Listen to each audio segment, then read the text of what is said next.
கொந்தளித்த big pass, குமுறி அழுத முத்து, விட்டு கொடுத்து வீண் வம்பில் மாட்டிய தருணம்.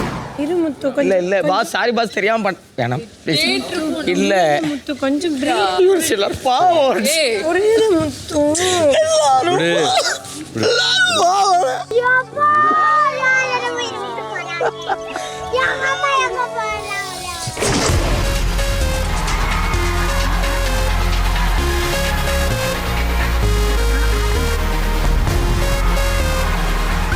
ஹாய் ஹலோ வணக்கம் and welcome to Poorvika mobiles and home appliances மற்றும் 777 மெட்ராஸ் சாம்பார் பொடி வழங்கும் பிக் பாஸ் ஃபன் அன்லிமிட்டட். போஸ்ட கண்டுபிடிச்சது வேணா வெள்ளக்காரனா இருக்கலாம், ஆனா ரோஸ்ட கண்டுபிடிச்சது இந்த பிபி ஃபன் அன்லிமிட்டட். சொல்லுங்க பிக் பாஸ். ஃப்ரீஸா? ஐயோ பிக் பாஸ், ஃப்ரீஸ்னா எனக்கு பஸ்ல எல்லாம் எடுத்துறானுங்க பிக் பாஸ், புரிஞ்சுக்கோங்க. சொல்றத மட்டும் செய்யுங்க. ஃப்ரீஸ். ஓகே பிக் பாஸ். தெய்வங்கள் எல்லாம் தோற்றே போகும் தந்தை அன்பின் முன்னே, தாலாட்டு பாடும் தாயின் அன்பும் தந்தை அன்பின் பின்னே, தகப்பன் கண்ணீரை கண்டோர் இல்லை, தந்தை சொல்மிக்க ஏடா பிக் பாஸ் வீட்ல இருக்கவங்களே 100 நாள் மட்டும் இருந்துட்டு அதுக்கப்புறம் வீட்ல போயிடுறாங்க, பாதி பேர் எலிமினேட் ஆகி வெளிய போயிடுறாங்க. நீ என்னடா இங்கே இருந்துட்டு இருக்க ராஸ்கல்? நான் இந்த பிக் பாஸ் ஷோவை கலாச்சி Bigg Boss fun unlimited show பண்றல, அதனால தான் இங்கே பெரிய இந்த ஷோ எதுலடா போடுறாங்க? எதுல? விஜய் சூப்பர்ல. ஏண்டா சூப்பர் படம் போட்டாலே விஜய் சூப்பர்ல யாரும் பார்க்க மாட்டான். ஆள் இல்லாத வீட்டுல அண்டாக்சரி விளையாடுற மாதிரி இப்படி தனியா புலம்பிட்டு இருக்கேடா. என் புள்ள குக்கு வித்து கோமாளியில ஒரு கோமாளியால் இருந்தா பெருமையா சொல்லியிருப்பேன்டா, பெருமையா. இல்ல கலக்க போது அவர்ல காமெடியே வரலினாலும் கடைசி வரைக்கும் ஒரு கண்டஸ்டன்டா இருந்தா கௌரவமா சொல்லியிருப்பேன்டா. அண்டாக்கா கசும்பல இந்த மந்திரம் சொல்லுவானே மாறு வேஷத்துல வந்து, அது சொல்றவனா இருந்தா கூட கொஞ்சம் மாறுதட்டி சொல்லியிருப்பேன்டா. அவ்வளவு ஏண்டா இந்த ஊ சொல்றியா ஊ சொல்லால டீ சொல்ற பையனா இருந்தா கூட பெருமையா சொல்லியிருப்பேன்டா. இப்படி ஃபன்னே இல்லாத ஷோல அன்லிமிட்டட் ஃபன் நீ சொல்லி ஏமாத்திரியடா. இது எப்படி இருக்கு தெரியுமாடா?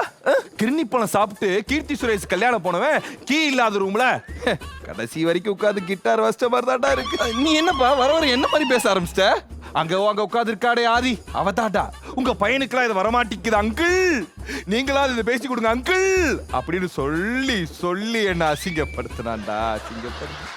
டேய் பொற்கால புரியுறண்ட வரண்டா உனக்கு. அவ்வளவு ஏன்டா திட்டிட்டு இருக்க? டேய் உன் சோல ஒரே ஒரு பொண்ணு இருக்காங்களா சொல்றா? டேய் ஒரு கிளுகிளுப்பு இருக்கா சொல்லு. ஏன் இல்ல காஸ்டியூமர் ஜெமி அப்புறம் கலை இவங்கலாம் பெண்கள் இருக்காங்க. டேய் பொண்ணு இருக்கான்னு கேட்டேன், பொம்பளை வேஷங்கள் இருக்கல பத்தி நான் பேசலடா தம்பி. சாரி இல்ல எங்க பார்த்தாலும் பாய்ஸ் ஹாஸ்டல் மாதிரி ஒரே பசங்களே வச்சிருந்தா யாரா ஷோவை பாப்பா? அங்க பார்த்தா ஒருத்தன் தாடி வச்சிருக்கான், இங்க பார்த்தா ஒரு 100 நாள் முடிட்டுண்டா. வீட்டுக்கு வந்துடுறேன்பா. செருப்பால் அடிப்ப செருப்பால ராஸ்கல். வந்துடாத. அத சொல்றதுக்காக தான் நான் வந்தேன். அடுத்த வாரம் அப்பா அண்டாக்கா கசும் ஷோக்கு ஸ்பெஷல் ஆளா உள்ள போறேன், சரியா? நுரையீரல் மெயின் குழாயில அடப்பு இருக்குன்னு அம்மா தானே உனக்கு கசாயம் வச்சு கொடுத்தா. அண்டாக்கா கசுமா போடா. இனிமேல் விஜய் டிவில நானும் ஜொலிக்க போடுறேன். நீ போடுறா டிஜே பாட்ட பத்தியா இருக்கு. ஃபேமிலி ஷோங்கிறது வர எப்படி ஆயிடுச்சு பாருங்க. ஓகே நம்ம ஷோக்கு போயிடலாம். அதுக்கு நம்ம இடத்துக்கு போயிடுறேன். ஆரம்பியா சீக்கிரம். அப்பப்பப்பப்பப்பா, இந்த சொந்தக்காரங்க ஷூட்டிங் ஸ்பாட்டுக்கு வந்தாலே இப்படிதான் ஒரே தொல்லையா இருக்குப்பா. ஒன்னு அவமானப்படுத்துறாங்க, இல்ல அள வச்சிடறாங்க. நம்மளையே என்னையே இந்த பாடுபடுத்துறாங்களே, உள்ள என்னென்னலாம் பண்ணிருப்பாங்க அதெல்லாம் நம்ம பார்க்கணும்னா பொறுமையா பார்க்க முடியாது. ஒரு 2xp பாத்துருவோமா? பிக் பாஸ் சீசன் 8 வாரம் 12 ஃபன் எல்லாம் எண்டு. ரஞ்சித் அண்ணன் இருந்தாரு சாமியா, அவரே எவிக்ட் ஆயிட்டாரு, கம்முன்னு போவியா. நாமினேஷன் ஃப்ரீ பாஸ், ஜெயிச்ச ரயான் மாசு. கேப்டன்சி டாஸ்க்ல முத்து பவி மேல காட்டின அக்கறை, மன்னிப்பு கேட்டு 2 நாளா நிக்கிற, ஏன் இப்படி பிக் பாஸ் கிட்ட சிக்கிற. சௌந்தர்யா குழம்புல தக்காளியை கரைச்சுது, அது ஹவுஸ்மேட் வயிற்றுல புளிய கரைச்சுது. வீட்டுக்குள்ள வந்தாங்க பெத்தவங்க, அழ ஆரம்பிச்சாங்க மத்தவங்க. தீபக் ஒய்ஃப் ராக்கிங்கு, மஞ்சரி தம்பி விஷால மாக்கிங்கு, ராணவ அண்ணன் டாக்டரா வந்து பிராங்கிங்கு, வந்தவங்க எல்லாம் திட்டினதுல அருணுக்கு ஃபுல்லா ஷாக்கிங்கு. குடும்பங்கள் கொண்டாடிச்சு, பிபி குடும்பம் 2 ஆயிடுச்சு, வெற்றிக்கான முனைப்பு உண்டாயிடுச்சு. அறநெல்லி பூர்விகாவை அக்கல்ல வச்சு அத்திந்தோம் பாட்டுக்கு அருணா கஷ்யப் பாடின மாதிரி நம்ம வீட்டுக்குள்ள அவங்க வீட்டு ஆளுங்கெல்லாம் வந்தோம் அப்பா ஒரே கூத்து ஒரே கும்மாளம் தான். அதெல்லாம் என்னங்கிறத நம்மளோட ஹெட்லைன்ஸ்ல பாத்துருவோமா? இது பூர்விகா மொபைல்ஸ் மற்றும் ஹோம் அப்ளையன்சஸ் வழங்கும் பிபி ஹெட்லைன்ஸ். தங்கத்தை தாரை வார்த்த மக்கள், யதார்த்த நாயகனின் 70 நாள் நடிப்பு முடிவுக்கு வந்தது. பஸ் இதை நான் பிரேக் பண்ணலாங்களா? பல்லு நான் சவால் விட்டது போது நான் சங்கட்ட போடுறது நான் போயிட்டு வரேன்டா. தம்பி போங்க தம்பி. Love you sir. I love you. Bye bye கண்ணா. பை. சரி love you sir. I love you. லட்டு கேட்டேன்னு சொல்லுங்க. மறந்துடாதீங்க. கண்டிப்பா சொல்றேன். Bye bye bye bye bye bye பைடா. I love you. சாமி மஞ்சு பை தங்கம் பை. இப்ப சந்தோஷம் தானே? இந்த விக்ரமன் படத்துலாம் ஒரு தாத்தா கேரக்டர் ஒன்று இருக்கும். குடும்பத்துல யாரு என்ன தப்பு பண்ணாலுமே விடுப்பா அவன் பொழைச்சிப்பா சமாதானமா போயிடுவோம் அப்படிங்கிற மாதிரியே இருக்கும். ஏங்க நம்ம பையன் வேலைக்கு போக மாட்டேங்கிறான், வீடுமா சின்ன பையன் அப்படிதான் இருப்பான். ஏங்க அவன் அருவாள் எடுத்து எல்லாரும் வெட்டுறாங்க, வீடுமா வளர்ற பையன் அப்படிதான் இருக்கான். ஏங்க நம்ம ஒரு பையன் வேற ஒரு பையனை லவ் பண்றான், வீடுமா இதெல்லாம் இந்த காலத்துல சகஜம். ஏங்க நம்ம பையன் ஒருத்த முன்னாடி இழுத்துட்டு ஓடிட்டாங்க, வீடுமா அவனாவது ஓடிட்டு போவிட்டு இப்படின்னு என்ன பண்ணாலுமே சாந்தமா ஒருத்தர் பேசுவார்ல, அந்த மாதிரிதான் 70 நாளுமே எதுக்குமே கோபப்படாம ஹெச்ஆர் வேலைக்கு எக்ஸாம் எழுதாம வந்த மாதிரி அமைதியா இருந்தா நம்ம தார பார்த்துட்டோம். அதுக்கு என்னங்கிறப்ப இனிமே அந்த பண்டியான ரியாக்ஷன் யார் கொடுப்பா?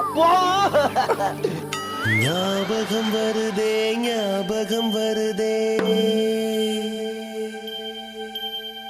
ஞாபகம் வருதே ஞாபகம் வருதே பொக்கிஷமாக நெஞ்சில் புதைந்த நினைவுகள் எல்லாம் ஞாபகம் வருதே. கொந்தளித்த பிக் பாஸ், குமுறி அழுத முத்து, விட்டு கொடுத்து வீண் வம்பில் மாட்டிய தருணம். இரு முத்து இல்ல கொஞ்சம் இல்ல பாஸ் சாரி பாஸ் தெரியாம பண்ண வேணாம் ப்ளீஸ். இல்ல முத்து கொஞ்சம் பிரேக். சிலர் பாவம். ஒரே முத்து விடு.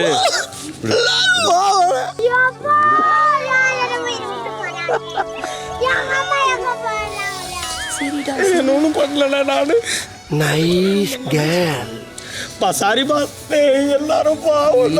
இந்த கதையெல்லாம் ஏங்கிட்டு விடாத.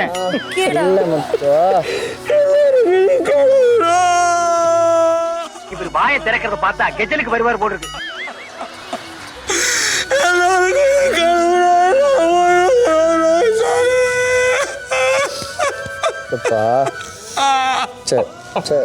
இந்த தோணி தலைய லோனாய் தாங்க முடியலப்பா. மூலக்கடை பைபாஸ்ல முட்டி போட்டு நடந்தவன் முத்து பட ப்ரமோஷனுக்காக மும்பை போய் டான்ஸ் ஆன கதையா? பிக் பாஸ் வீட்ல ஒரு பிளாஸ்கை விட்டு கொடுத்தாலே அவ்வளவு பெரிய கலவரம் நடக்கும், ஒரு டாஸ்கையே விட்டு கொடுத்தா சும்மா விடுவாரா நம்ம பிக் பாஸ்? அப்படியே எல்லா கோட்டியாளிங்க முதல்ல இருந்து ஆளுங்க அப்படியே அடிச்சு விட்டாப்புல மிஸ்டர் முத்துக்குமரன். நமக்கு தேவையா? பண்றதையும் பண்ணிட்டு 10ஆம் கிளாஸ்ல ஃபெயில் ஆன பையன் மாதிரி 2 நாளா நீங்க அழுதுகிட்டு இருக்கீங்க. முத்து இது தப்பு. குடும்பங்கள் கொண்டாடிய முத்துக்குமரன், குடும்பங்களால் திண்டாடிய அருண். இல்ல நான் ஏன் சொல்லிடுறேன், ஏன்னா எனக்கு வந்து அருணுக்கு வந்து நிறைய தீபக் மேல வந்து வருத்தங்கள் இருக்குன்னு வந்து நான் பார்த்து நான் புரிஞ்சுக்கிட்டேன். ஆக்சுவலி நான் இப்போ ஒரு ட்ரெண்டிங்கான ஹீரோ, அவர் என்னையே எப்படி ட்ரீட் பண்றாரு, அப்போ அவர் ட்ரெண்டிங்கா இருந்தப்போ அவர் எப்படி மற்றவங்களை அவர் அசிஸ்டன்ட் டிரைவர்லாம் அவர் எவ்வளோ கேர்மா ட்ரீட் பண்ணியிருப்பாங்க மாதிரி நீங்க பேசணும். அவனை மாட்டாடா பம்பர கட்ட மண்டையா. I feel very bad Arun, because he is not like that. அப்போ சண்டை வந்திருக்கவே கூடாது உங்களுக்குள்ள. கரெக்டா கட்டுட்டா வந்து இப்ப நான் என்ன உங்கள்கிட்ட சொல்றது? சண்டேன்னு இல்லை, அந்த மொமெண்ட்ல இதை கொஞ்சம் ஹீட் ஆஃப் த மொமெண்ட்ல நம்ம வீட்டுக்கு வர சொந்தக்காரங்களா இருக்காங்கல்ல, அவங்களாம் முத்துக்குமரனை பார்த்து நீங்க ஒரு மனிதருள் மாணிக்கம், நீங்க ஒரு நல்லவர் வல்லவர், நீங்க ஒரு பித்தளை, நீங்க ஒரு தகவல் அப்படிலாம் கொஞ்சிட்டு போறாங்க. அப்படி புகழ்ல அப்படி பொங்கி எழுதுறாங்க. ஆனா இப்படி போறப்ப இங்க பாரு அருண் இருக்கான் பாருங்க, என்ன இவன் என்ன நினைச்சுக்கிட்டு இருக்க நீ, உன்னை இப்படியா பண்ணியிருக்கோம் அப்படின்னு வந்த ஃபேமிலி எல்லாமே போற போக்கில் நம்ம அருண் இப்படி பண்ணிட்டு போயிட்டாங்க அப்படின்னு நினைச்சு மனசு கொஞ்சம் ஃபீலிங்காக தான்ப்பா உட்காந்துருந்தேன். அப்புறமேல் தான் தெரிஞ்சுது அருண் பண்ற வேலையும் லைட்டா அப்படிதான் இருக்கு. மற்ற குடும்பத்தில் வர்றவங்கள சொந்த குடும்பத்தில் வரவங்க தூக்கி போட்டு மிதிக்க தான் போறாங்கன்னு நினைக்கிறேன். ஆனா இதுல ஒன்று நடந்திருக்கு. அருணோட அப்பா இன்னொன்னு சொல்லியிருக்காரு. முத்துக்குமரன் அருணும் சொந்தக்காரங்களாம்ப்பா. ஆஹா, அப்பதான் முத்துக்குமரன் சொன்னாரு, அப்ப அங்காளி பங்காளி சண்டை இப்படிதான் இருக்கும் அப்படின்னு. பிக் பாஸ் ஒரு பெரிய குடும்பம் இல்லையா? வெளுத்து கட்டிய விஜேஎஸ் வேதனையில் விஷால். சொல்லுங்க விஷால், இப்போ சொல்லுங்க, சீக்கிரம் சொல்லி முடிங்க விஷால், ரொம்ப நேரம் பேசுகிறோம் சார். தெரியல சார். நான் உங்களுக்கு இந்த சூழல் இருந்து வேறு யாராவது இதை பண்ணி தான் உங்களுக்கு எப்படி இருந்திருக்கும்? ஒரு பொறுப்பு வரும்போது இன்னுமா அந்த பொறுப்பில் எப்படி நடந்துக்கணும்னு சொல்லணும். நீங்கள் உங்களுக்கு எதுவும் பயமா? என்ன கலாய்க்கிறதே உனக்கு பழப்பா. நீங்கள் சொல்லும்போது அன்ஷிதா எப்படி சொல்லுவாங்க சொன்னீங்க? நான் பண்ணல ராணவ் அப்படின்னு அவங்க அதை வந்து ரொம்ப அதை நான் அவங்ககிட்டயே நான் சொல்லியிருக்கேன் சார். அந்த மாதிரி விஷயங்களை உங்களை தடுத்துருச்சா? எதனால் உங்களால் சொல்ல முடியலன்னு கேட்குறேன். போன வாரம் வரைக்கும் நாம கண்டென்ட் கொடுக்க வந்தோமா இல்ல காதலிக்க வந்தோமான்னு தெரியாம தன்னைத்தானே என்டர்டெயின் நினைச்சு சுத்திக்கிட்டு இருந்த விஷால் இந்த வாரம் என்ன பண்ணிட்டு இருக்காரு தெரியுமா? லிஃப்ட் கேட்டு வந்த தர்சிகா லெஃப்ட் ஆகி போனதுக்கு அப்புறம் கேம்ல கான்சென்ட்ரேட் பண்ணுவா அப்படின்னு பார்த்தா இந்த பக்கம் தர்சிகாக்கு பாய் சொல்லிட்டு இந்த பக்கம் அன்சிதாவை பார்த்தேன். ஏய் அசன் அப்படின்னு சொல்ல ஆரம்பிச்சிட்டா. எப்பா பிசினுக்கு மாதிரி சுத்திக்கிட்டு இருந்தியா தர்சிகா கூட, இப்ப என்ன இந்த புள்ளி அசினு அப்படின்னு கேட்டா எல்லாம் பார்ட் ஆஃப் கேம் அப்படிங்கிறாப்புல போல. என்னது அசினு? ஏண்டா பாவண்டா, அந்த புள்ளியே மிஷின்ல பாண்டின கரும்பு மாதிரி இருக்குது, அதை போய் அசின்னு. இருந்தாலும் விஷால் கேமை பாரு, கேல பார்க்காத, புரியுதா? டே பரமா விளையாடுறா, ஓன் கேம் ஆடுறா, படிங்க நானா கேக்குறீங்களாடா? சபதம் எடுத்த ரயான் அக்கா சாந்தமான ஹவுஸ்மேட். டிசர்விங் இல்லைன்ற மாதிரி சொல்லி சொல்லி சொல்லி பாவம் ஜாக்கியே ரெக்ரெட் பண்ணி வச்சிட்டாங்க. தெரியாம ஒன்று குத்துறேன்டான்னு சொல்லி இந்த கிளிக்கிறாள் எந்த ஒரு காரியம் வின் பண்ணி நீ எவ்வளோ டிசர்விங்னு சொல்லிட்டு வின் பண்ணி வெளியே வந்து காமிக்கிறேன். புரியுதா? ரொம்ப தப்புங்க, இதெல்லாம் தெரியாம எப்படி ஓட்டம் நடத்துறதுக்கு வந்தீங்க? Ticket to finale. இந்த ரயான் அக்கா இருக்காங்கல்ல, வீட்டுக்குள்ள வர்றதுக்கு முன்னாடி M Kumaran son of Mahalakshmi படம் பார்த்துருப்பாங்க போல. உள்ள வந்தோடனே எனக்கு ஒரு தம்பி இருக்கா சிங்க மாதிரி அப்படின்னு சொல்லிட்டு இந்த ரியான் கழுத்துல ரிங்க மாட்டி ரிச்சால இழுத்த மாதிரி அப்படி ஒரு மோட்டிவேட் பண்ணிருக்காங்க. ரியான் உன்னை என்ன சொல்றாங்க தெரியுமா வெளியே? நீ ஒரு என்ன சொல்லியிருக்காங்க போனா டாஸ்க் பீஸ்ட் அப்படிலாம் உன்னை சொல்றாங்க அப்படின்னு அந்த அக்கா சொல்லிவிட்டு போயிருச்சு. ஆமா, யார் சொல்லியிருப்பா? ரயான் அக்கா, ரயானோட மாமா, ரயானோட சொல்லியிருப்பாங்க போல. அவங்க வீட்டுக்குள்ள பேசுறது அக்கா பிக் பாஸ் வீட்டுக்குள்ள போட்டுட்டு போயிருச்சு. இதுல நம்ம அப்படின்னு போய்கிட்டு இருக்கான். ஆனா ஒவ்வொரு சீசன்லயுமே ஒரு அக்கா இந்த மாதிரி வந்து மோட்டிவேட் பண்றேன் அப்படிங்கிற பேர்ல மொத்த கேம்லயும் மண்ணலி போட்டு போயிடும். ரியான் உஷாராயிரு. சாரி, உன் பேர் ரயான் இல்ல, சரி ரயான் உஷாராயிரு. என்னது எங்க அக்கா கூப்பிடுதா? எங்க அக்கா கூப்பிட்டா மாமா கிட்ட சொல்லு, என்கிட்ட சொல்ற. இத்துடன் பிபி ஹெட்லைன்ஸ் முடிவடைகிறது. Make a way for the big boss. Make a way for the big boss.